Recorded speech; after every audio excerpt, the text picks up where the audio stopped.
अस्सलाम वालेकुम everyone. I hope कि आप सब लोग खैरियत से होंगे। आज का जो वीडियो का टॉपिक है ना, वो बहुत ज़्यादा इंटरेस्टिंग होने वाला है। एंड इंटरेस्टिंग इसलिए क्योंकि ये जिस बारे में हम आज बात करने वाले हैं, जिस चीज़ के बारे में हम आज बात करने वाले हैं, उसको हम डेली इस्तेमाल करते हैं। हमारी यूजेज में है ये चीज़ डेली बेसिस पर शायद हम में से किसी ने भी उसके खतरात को कभी भी कंसिडर नहीं किया। दूसरा, ये टॉपिक इसलिए इंपॉर्टेंट है, इस सारे वॉर वाले सिनारियों के दरमियान, जो पाकिस्तान और इंडिया के दरमियान जो कॉन्फ्लिक्ट हुआ, इस सब के दरमियान हम सब ने अपनी आर्मी को बहुत सेलिब्रेट किया। हम सब ने इस चीज को बहुत सेलिब्रेट किया कि हम बहुत सारे एस्पेक्ट्स में मिलिट्री वाइज, चाहे वो एरियल कॉम्बैट वाली सिचुएशन हो, चाहे वो ग्राउंड मिलिट्री की हम बात करें, चाहे हम मिसाइल्स की बात करें, उनकी रेंज की बात करें, व्हाटसोएवर, हमारी पाकिस्तान आर्मी ने इंडियन आर्मी को हर तरह से डोमिनेट किया एंड हमने इसको बहुत अच्छे से सेलिब्रेट कर लिया। बट अब बारी है कि हम अपने ग्रे एरियाज को भी डिस्कस करें, हम उन आने वाले खतरात को भी कंसीडर करें और हम उन सब फैक्टर्स को भी कंसीडर करें कि आप अगर एक्चुअल में सोचें कि पाकिस्तान के बीचों बीच इंडिया का अचानक हमला कर देना, इवन इतनी जुर्रत भी दिखा देना, एक एटमी पावर के ऊपर आप हमला कर रहे हो, उसके बीचों बीच, उसके मेन शहरों के बीचों बीच, तो ये भी एक बहुत बड़ी जुर्रत का कारनामा है। हम अपनी मिलिट्री डोमिनेंस की वजह से इस सब के स्टार्ट होने की रीजन को नहीं भूल सकते और हम ये भी नहीं भूल सकते कि ऐसा करने की जरूरत अगर इंडिया ने की तो वो क्यों की। खैर, coming back to the topic, आज का जो टॉपिक है वो इसलिए बहुत ज्यादा इंपॉर्टेंट है कि ये हमें हमारे ग्रे एरियाज के बारे में बताएगा। ये हमें बताएगा कि एक्चुअल में दुनिया में क्या हो रहा है इस वक्त। मिलिट्री पावर की अगर हम बात करें या मिलिट्री एडवांसमेंट्स की बात करें, तो दुनिया हमसे कितनी ज्यादा आगे जा चुकी है, हम इसके बारे में बात करेंगे। दूसरे नंबर पे हम बात करेंगे कि इस सब चीज के दरमियान जहां पर मिलिट्री एडवांसमेंट्स, मिलिट्री टेक्नोलॉजी और इनोवेशन इस हद तक आगे बढ़ रही है कि यूएसए, रशिया और चाइना इन चार्ट्स के ऊपर सबसे ऊपर बैठे हुए हैं एंड इंडिया चौथे नंबर पर आता है अगर हम टेक्नोलॉजी या इनोवेशन की बात करें। इंडिया की बात हम बार बार क्यों करते हैं? इस वजह से करते हैं, जो मैंने आपको अभी पहले बताया, कि इंडिया ने जुर्रत की पाकिस्तान पर हमला करने की। एंड अगर वो इस सिचुएशन में, जहां पर ग्राउंड मिलिट्री में हम कहते हैं या एरियल कॉम्बैट में हम कहते हैं कि पाकिस्तान को बहुत ज्यादा बढ़तरी हासिल है, वो ये जुर्रत कर सकता है, तो सोचे कि आने वाले सालों के अंदर जहां पर इंडिया इतनी तेजी से मिलिट्री टेक्नोलॉजी के ऊपर काम कर रहा है, इतनी तेजी से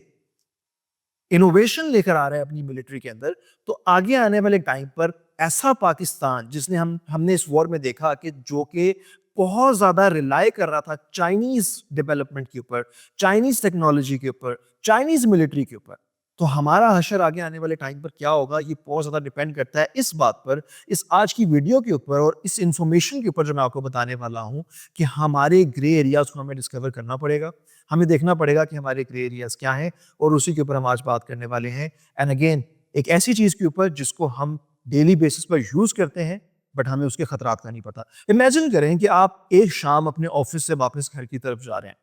और अपनी गाड़ी में आप देखते हैं आसमान की तरफ और वहां से आपको एक तकरीबन 6 मीटर का एक बड़ा सारा रॉड, एक स्टील का, आयरन का या एल्यूमिनियम का बना हुआ रॉड, जिसका वजन तकरीबन कोई 8,000 केजीज है, वो आपको गिरता हुआ नजर आता है वहां से। तो आप क्या सोचेंगे? हो सकता है आप ये सोचें कोई मिसाइल है जो कि किसी कंट्री ने फेंक दिया है अचानक, ये कोई एटम बम हो सकता है या ये किसी किस्म का कोई न्यूक्लियर वेपन हो सकता है। बट नहीं, इस दफा आप गलत है। मैं जिस टेक्नोलॉजी की बात कर रहा हूं, ये टेक्नोलॉजी आज से नहीं बल्कि आज से कई साल पहले 1940s, 50s और 60s के अंदर, इवन जब कोल्ड वॉर चल रही थी अमेरिका और सोवियत यूनियन के दरमियान,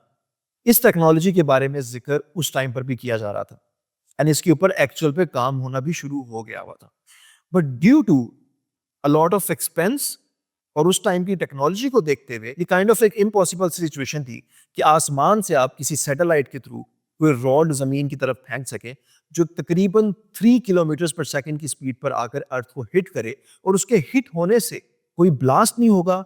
नथिंग, सिर्फ एक काइनेटिक इम्पैक्ट जो क्रिएट होगा वो इतना ज्यादा होगा कि कम से कम 6 से 7 मीटर बड़ा गड्ढा बन जाएगा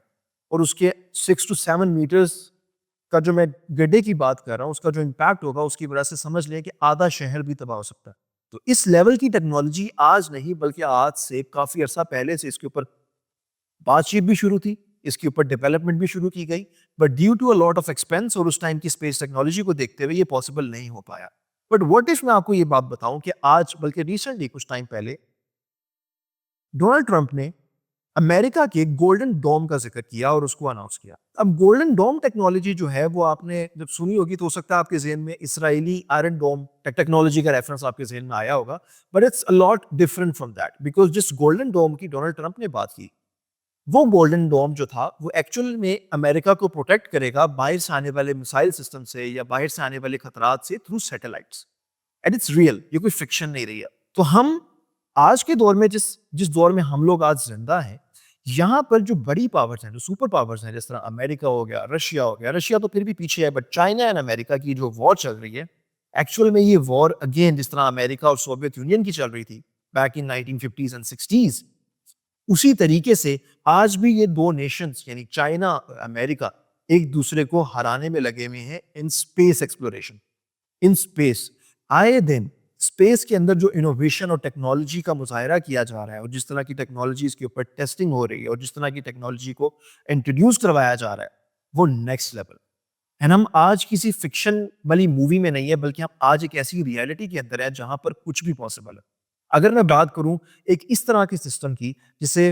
1950s और 60s के अंदर ब्रिलियंट पेबल्स करके अनाउंस किया गया, जिसके अंदर क्या था कि सैटेलाइट्स जो थी वो अपने अंदर कुछ समझ लें बॉम्ब्स या कोई भी थ्रोएबल चीजें अपने अंदर स्टोर करके रखेंगी, और जैसे ही किसी मुल्क के ऊपर समझें अगर एक मुल्क ने किसी दूसरे मुल्क पे मिसाइल लॉन्च कर दिया है, तो जो उस मुल्क की सैटेलाइट्स होंगी वो क्या करेंगी, वहां से वो ड्रॉप करेंगे जो उस मिसाइल के ऊपर आके इंटरसेप्ट करेगा और उससे आप उस मिसाइल को रोक सकेंगे उस जगह पे हिट करने से जहाँ जो कि उसका टारगेट होगा। तो ये टेक्नोलॉजी जो सोवियत यूनियन और अमेरिका की कोल्ड वॉर के अंदर सिर्फ डिस्कस की जाती थी या उसको फिक्शन समझा जाता था, आज उस टेक्नोलॉजी को प्रैक्टिकली अनाउंस किया जा रहा है डोनाल्ड ट्रंप के थ्रू, जिसे हम अमेरिका का गोल्डन डोम कह रहे हैं। तो आप इससे आइडिया लगा सकते हैं कि जो सुपर पावर्स हैं वो किस लेवल पर एडवांसमेंट्स कर रही हैं इन मिलिट्री। अब ये सारी बात बताने का आपको मकसद ये था कि जब हम बात करते हैं करंट सिचुएशन के ऊपर, तो इस वक्त तकरीबन 12,000 के करीब या शायद इससे भी ज्यादा सैटेलाइट्स हमारे ऑर्बिट में मौजूद है। और अगर हम इतनी सारी सैटेलाइट्स में पाकिस्तानी सैटेलाइट्स का जिक्र करें या हम पाकिस्तान का जिक्र करें कि पाकिस्तान की कितनी इंडिपेंडेंट सैटेलाइट्स हैं, तो वो मुश्किल से 8 सैटेलाइट्स हैं।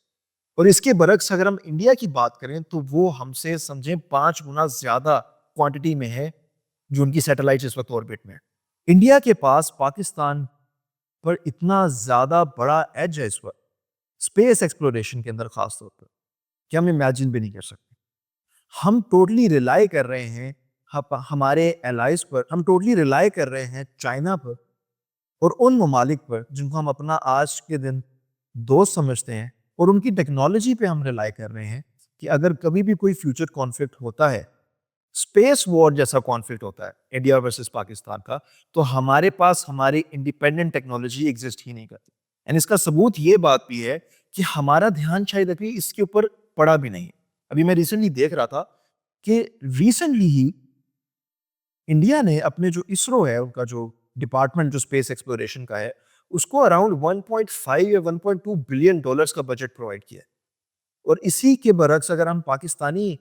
स्पार्को को देखें, जो स्पेस एक्सप्लोरेशन वाली हमारी एजेंसी है अपनी, उसके बजट को अगर हम देखें तो वो महज 22 मिलियन डॉलर्स या 28 मिलियन डॉलर से करीब है। अब जमीन आसमान का डिफरेंस देख सकते हैं। और इसमें भी कैच ये है कि इंडियन इसरो जो है स्टिल, वो अगर नासा को देखें या अमेरिकन स्पेस एक्सप्लोरेशन कंपनीज को देखें या प्राइवेट कंपनीज को जिस तरह स्पेस एक्स है उसको देखें या रशियन या चाइनीज कंपनीज को देखें, तो उसके नजदीक भी नहीं पड़ता उनका budget. Like 1.2 billion 1.5 billion is nothing against the companies like space x या नासा, जो कि बिलियंस ऑफ डॉलर्स लगा रही हैं स्पेस एक्सप्लोरेशन और टेक्नोलॉजी के ऊपर। तो आप इस सब रेस के अंदर पाकिस्तान को देखेंगे तो लाइक पाकिस्तान तो एग्जिस्ट भी नहीं करता इस सब चीज का। अब यहां पर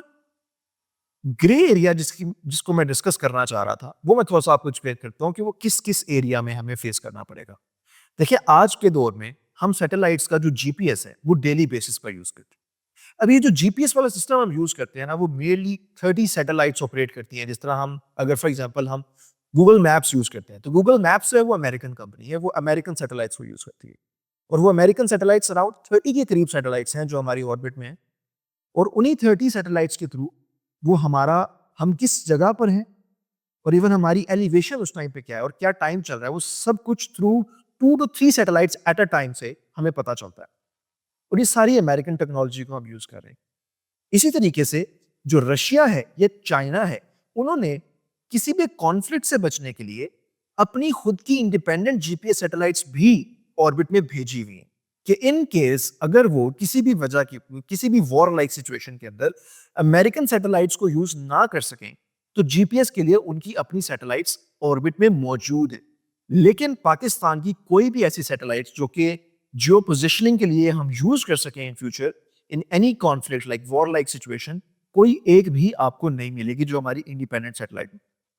हाँ, कुछ हमारी सैटेलाइट्स हैं जो हमने भेजी हुई हैं जो कि हमारी मिलिट्री के अंदर इस्तेमाल होती हैं, बट वो भी back in 1990s I guess हमने भेजी थी। उसके बाद हमने काफ़ी अर्सा बाद कुछ भेजी, टोटल मैंने आपको बताई 8 हैं। बट वो बहुत ही कोई ऐसी इनोवेटिव टेक्नोलॉजी नहीं है जिसको हम ये कह सकें कि वो हमें स्टैंड आउट पोजिशन पर रखेगी in terms of any conflict. तो बात समझाने वाली यहाँ पे ये है कि अगर हम सिर्फ जीपीएस की बात करें जो कि सिर्फ एक फैक्टर है जिसकी जो सैटेलाइट्स को हम यूज करते हैं जिसकी वजह से, तो जीपीएस के अंदर भी हम बहुत पीछे। इसके अलावा आज की डेट के अंदर अमेरिका, रशिया और चाइना, इवन इंडिया चौथा ऐसा कंट्री है जिसने एंटी सैटेलाइट सिस्टम्स को भी प्रैक्टिकली इस्तेमाल करके देख लिया है और उसको टेस्ट आउट भी कर लिया है। जिस सिस्टम की मैं बात कर रहा हूं ये एक्चुअल में एक ऐसा सिस्टम है कि फॉर एग्जांपल हम देखते हैं कि ऑर्बिट में एक सैटेलाइट है जो अमेरिकन सैटेलाइट है जो कि वहां से फुटेज ले रही है पाकिस्तानी किसी मिलिट्री बेस का, या वहां पे स्पाई का काम कर रही है, स्पाइंग का काम कर रही है। तो हम लोग यहां से अगर उसको शूट करना चाहें आज की डेट पे तो हम नहीं कर सकते। बट अमेरिका अगर चाहे कि वो किसी रशियन सैटेलाइट को अर्थ से शूट करना चाहे तो वो कर सकता है। सेम वे में रशिया अगर किसी अमेरिकन सैटेलाइट को शूट करना चाहे अर्थ से तो वो कर सकता है, और उन्होंने ऐसा करके भी दिखाया है। उन्होंने अमेरिका की सैटेलाइट्स को शूट नहीं किया बट अपनी ही सैटेलाइट्स को शूट करके दिखाया 2019 में आई गेस। सेम इसी तरीके से इंडिया ने भी रिसेंटली कुछ ईयर्स बैक एक अपना इसी तरीके से टेस्ट किया था कि उन्होंने अपनी ही सैटेलाइट को अर्थ से यानी यहाँ पे ग्राउंड लेवल से शूट करके गिराया था, और ये मतलब प्रूफ किया था कि वो भी किसी भी सैटेलाइट को जो कि ऑर्बिट में होगी उसको यहाँ अर्थ लेवल से शूट करके गिरा सकते हैं किसी भी मिलिट्री कॉन्फ्लिक्ट वाले सिचुएशन में। एंड इंडिया ऐसा चौथा कंट्री है जिसने ऐसा किया, उसके बाद किसी कंट्री ने इस तरह की कोई टेस्टिंग नहीं की। तो आप देख सकते हैं कि जिस तरीके से अगर हम पीछे जाएं टाइम के अंदर तो एटम बम को एक्वायर करने की रेस चल रही थी। हर मुल्क चाह रहा था कि एटॉमिक पावर वो बन जाए, हर मुल्क चाह रहा था कि इवन आज भी ईरान कोशिश कर रहा है कि वो एटॉमिक पावर बन जाए। सेम इसी तरीके से आज की डेट पे दुनिया स्पेस एक्सप्लोरेशन की तरफ जा रही है। जो सुपर पावर्स हैं वो स्पेस वॉर्स की तरफ जा रही है, एंड वेरी सून ऐसा पॉसिबल है कि हमें स्पेस वॉर्स देखने को भी मिले। एंड इसके ऊपर बहुत डिटेल में हम बात कर सकते हैं,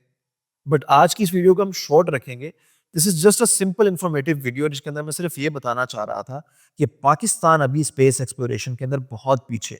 और ये हमारा एक बहुत बड़ा ग्रे एरिया है जिसको हमें कवर करना चाहिए। अगर आप लोग चाहते हैं कि मैं इसके ऊपर एक डिटेल डॉक्यूमेंट्री स्टाइल वीडियो बनाऊं जिसमें मैं आपको फैक्ट्स एंड फिगर्स के साथ बताऊं कि हम कितना पीछे हैं, हमारे पास कितनी सैटेलाइट्स हैं, या हमारा कितना बजट है जिसको हमें इंक्रीज करने की जरूरत है, इंडिया हमसे कितना आगे है, रशिया, चाइना एंड अमेरिका इस वक्त किन किन टेक्नोलॉजीज के ऊपर काम कर रही है, तो आप मुझे कमेंट सेक्शन में ज़रूर मेंशन करें। मैं बिल्कुल इसके ऊपर बात भी करना चाहूँगा। It's a very interesting topic. अगर आपको ये वीडियो पसंद आई है तो वीडियो को लाइक, चैनल सब्सक्राइब और कमेंट करना ना भूलेगा। मेरा नाम है बजी काज़मी और मैं मिलूंगा आपको एक न्यू वीडियो के साथ। तब तक के लिए फ़ी अमान अल्लाह।